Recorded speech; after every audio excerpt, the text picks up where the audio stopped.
Before I begin this episode, two quick disclaimers. First of all, in the previous episode, I know that my description of the history of communication left a lot out and is super simplistic. I also know that it ran the risk of sounding as though I believe pictures or images were completely alien to the world prior to the advent of television. Those were deliberate choices on my part. I wanted to isolate one particular medium of communication and trace it through history so that we would have a contrast for this episode as we look at television and the changes it brought to society as it became the dominant medium of that day. Obviously, there were plenty of beautiful things to look at during the age of books. There's an entire history of art that runs parallel to the history of printed communication, and I didn't even touch on the advent of photography and what that introduced into society. I was trying to just isolate one particular medium, and some of that will become more relevant in the following episode. Second thing, just like the previous episode, this episode and some of the ones that come after it are geared towards explaining the past so that we can better understand the present. The practical implications may not seem quite as obvious at this point in the season, mainly because we are more focused on history at the moment, but I promise they'll become more prominent once we've laid the groundwork for the world that we live in today. I hope you find all this information interesting and intriguing, but I totally understand if you feel unsure as to what the point is. I promise that in later episodes, we will be asking more questions about what all of these changes have done to our theology and what we can do in response to those changes, but we still have a lot of change to cover before we can get to that part. Now, with all of that being said, let's go back to the 1950s.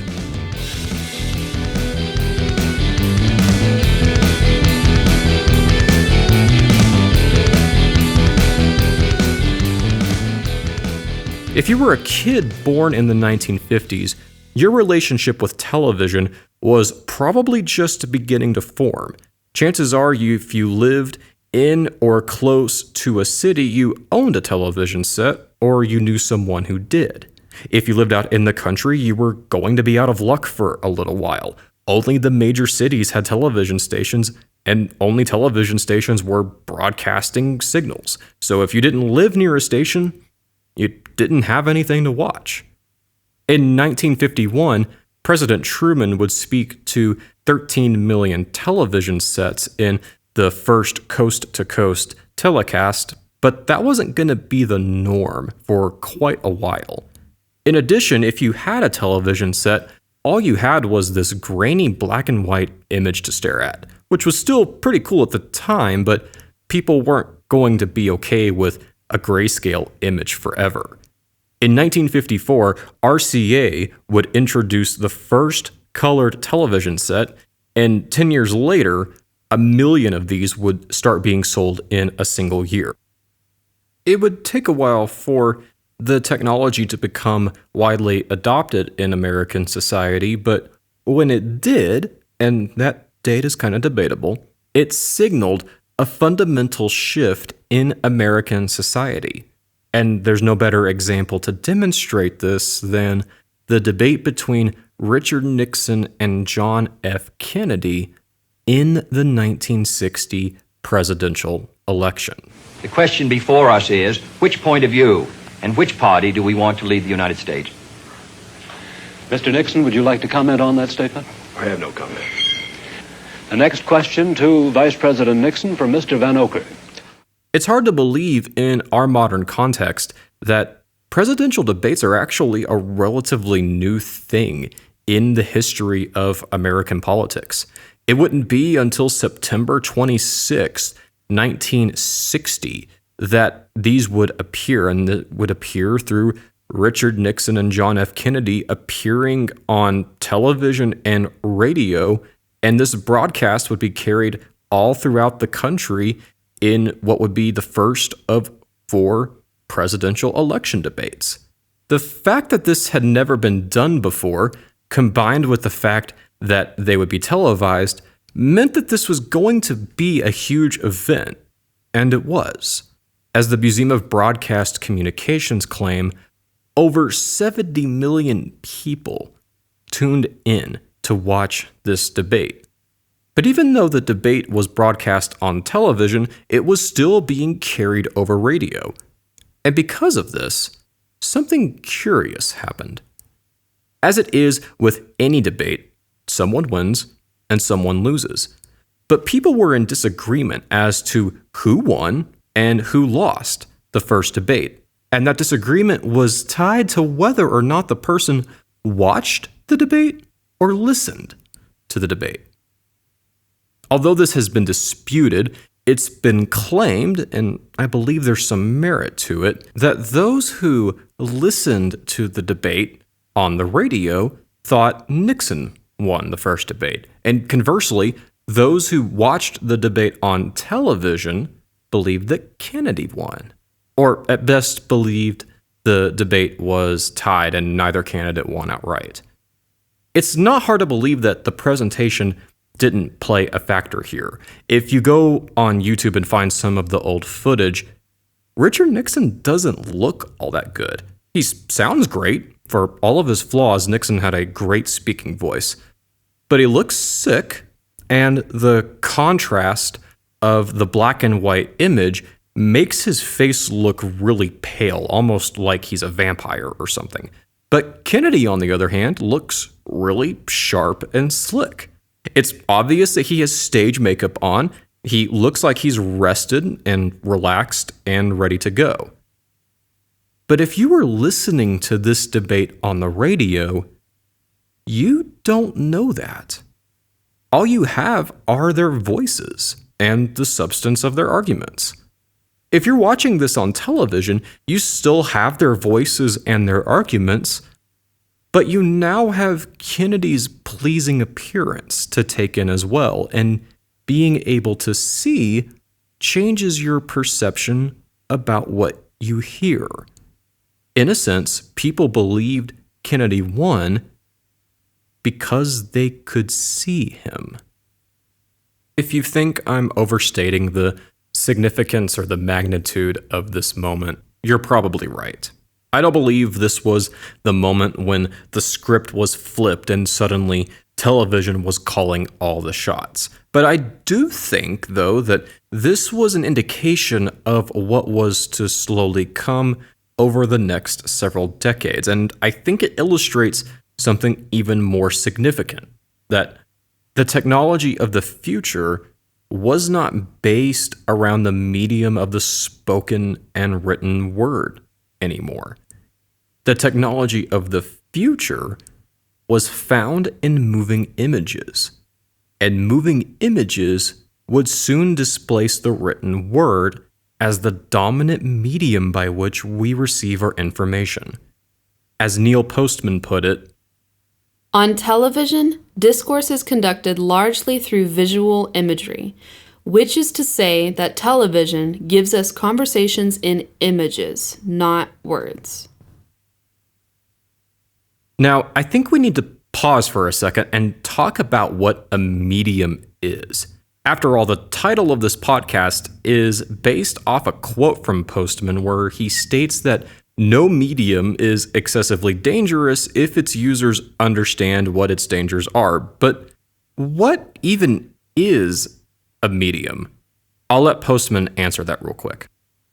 We might say that a technology is to a medium as the brain is to the mind. Like the brain, a technology is a physical apparatus. Like the mind, a medium is a use to which a physical apparatus is put.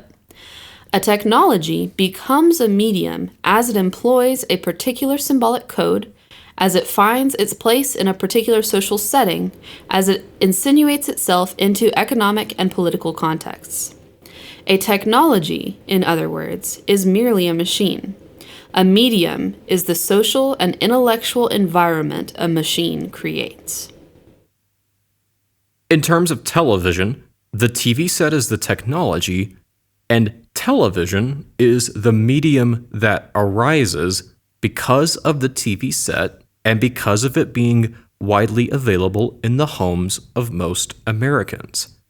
A technology becomes a medium once it starts employing a particular symbolic code, which, in television's case, is moving images on a screen accompanied by sounds that the viewer can understand and make sense of. A technology becomes a medium once it finds its place in a particular social setting, which television did pretty rapidly as it became the centerpiece of the living room for most American households, something we still see to this day. A technology becomes a medium once it insinuates itself into economic and political contexts, and you could argue that that happened on the night Nixon and Kennedy set this new political tradition in American politics. And even with the advent of the internet, television still has a significant place in the American economic and political spheres. We could run through this example with books, with radio, with the internet, and with any other mass medium. The technological capabilities alone don't create the medium, but once the technology is put to use to transmit communications on a mass scale, you have a mass medium. One that you, your neighbor, your schoolmates, your congregation, your coworkers, your town, your city, other cities, other towns, other congregations, and other neighbors can receive and respond to in some way. And, like Postman stated earlier, this medium deals not in words, but in images. But why is that even a problem? What's wrong with that? To answer this question, it might be easier to rephrase it a bit. How do you interact with the medium in question? We'll use books as an example. How do you read a book? Well, to read a book, and I'm talking specifically about physical books here, not digital books per se, you need to be able to concentrate on the text of the page and tune out distractions for a considerable period of time. And you need to be able to understand the language the text is written in. It's kind of hard to read a book in a language you don't know. And you need to be able to parse the vocabulary and the grammar of the text and understand what's being said in each sentence. But that's just the start. Not only do you need to be able to understand each sentence that you're reading, you need to be able to understand each sentence in relation to each other sentence. And then as sentences form paragraphs, each paragraph in relation to each paragraph. And then chapter to chapter.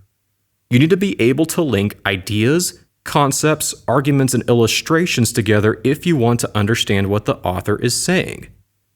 This is true of the written word and the spoken word together. When we listen to speeches and sermons and lectures or other lengthy oral presentations, or a podcast like this, we process the information in the same way, only through hearing instead of reading. And then, once you've done all of that, you hope that everyone else who read the book or heard the speech did the same thing. If you didn't, having a conversation will just result in one person pointing to the other and saying, "Did you even read the book?" So now let's do this to television. How do you watch television? Let's take your standard 60-minute evening broadcast from your local news station. In order to watch this broadcast, you're going to need to give it some degree of attention, but given that the news anchor commentary is accompanied with footage, interviews, graphs, and charts, you really only need to be able to understand what the anchor is saying insofar as it relates to the visuals that accompany it. And oftentimes, the visuals will do the heavy lifting in communicating the details of the story. There's no need to describe in too great detail where the robbery last night took place and what kind of place it was and how the owners are responding to the crime. You can see the actual spot where the robber broke in and kind of get a snapshot of the range of emotions the owners feel in a brief interview clip. And even though you're being asked to pay attention to this story in order to take it in, you only need to pay attention to this story for this story's sake. After a minute or two, the broadcast will shift to cover a different story, totally unrelated to what came before. And you need to be able to reset your mind to pay attention to this new story. And after 2 or 3 rounds of this, there will be a commercial break where you can either pay attention to the even smaller stories told by advertising, or you can take a mental break. And then the news will resume, and this 2 or 3 minute attention span cycle will pick back up. By the time the evening news is over, you've processed information for over an hour, but this information has all been compartmentalized. It's all been disjointed and detached from each other. And even though you've covered a pretty wide range of subject matter, you've only done so in a way that just skims the surface of what's actually going on. And this holds true even if you're watching a crime drama or sitcom instead of a newscast. You're asked to give the show your attention for several minutes, and then you know that in a moment of tension or suspense or a comedic moment, there's going to be a commercial break, often with a completely different tone from what you've just been watching. And you can either pay attention to that commercial or take a mental break from watching before the show resumes.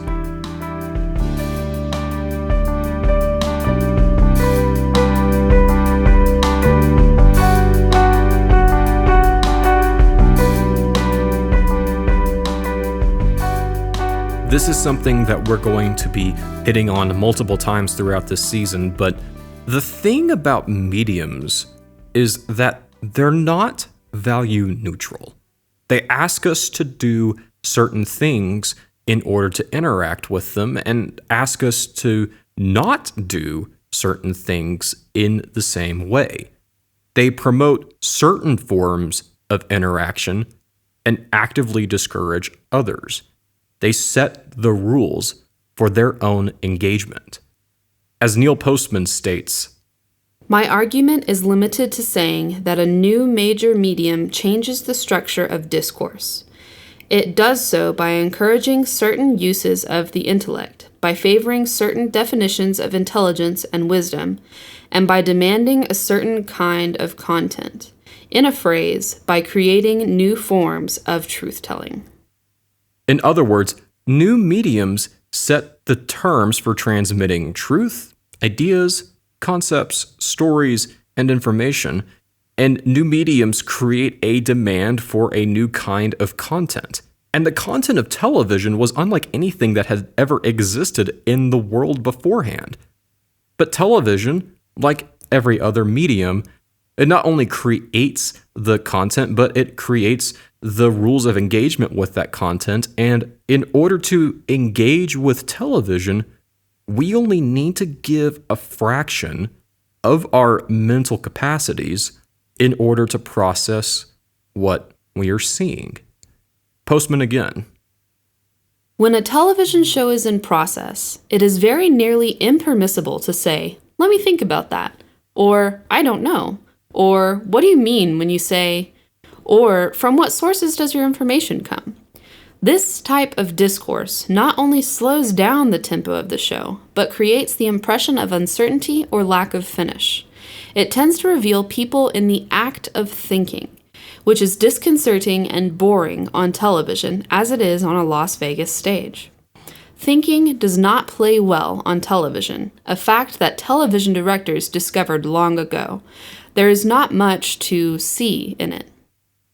What makes television such a significant development is that the demands of television were completely different than the demands of the spoken or written word. And those demands had power behind them. Yes, books were still being printed and read and discussed, but they were being displaced as being the dominant medium for communicating ideas, in lieu of television. And the way that you go about reading books and discussing them with others is fundamentally different from the way that you watch and discuss the television shows that you watch with others. Our communities were no longer based around the written and spoken word, shaped and formed to interact with each other against a backdrop set by books and the culture of discourse that books create. Instead, our communities began to be shifted to communities centered around television. And the way that we interact with each other was being reshaped by this new medium that we now share. So what does any of this have to do with theology? Well, it has to do quite a bit with theology. So much so that in the next episode of Breaking the Digital Spell, we're going to examine the impact of television on the church and how this new medium gave rise to a new form of Christianity, a form we still see to this very day.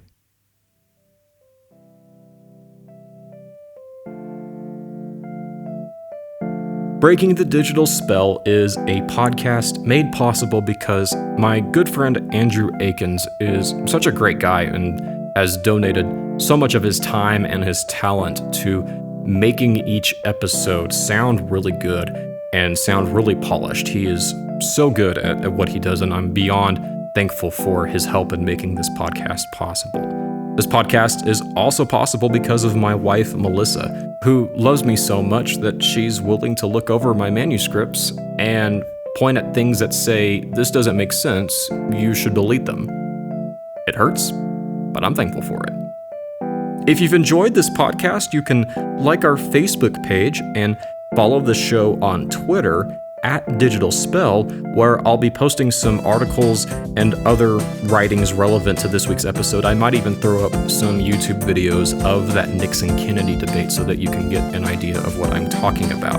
And please, wherever you're listening to this, please consider subscribing and leaving a review and telling your friends, your family members, your coworkers, your social media feeds about this podcast. That would really mean a lot to me.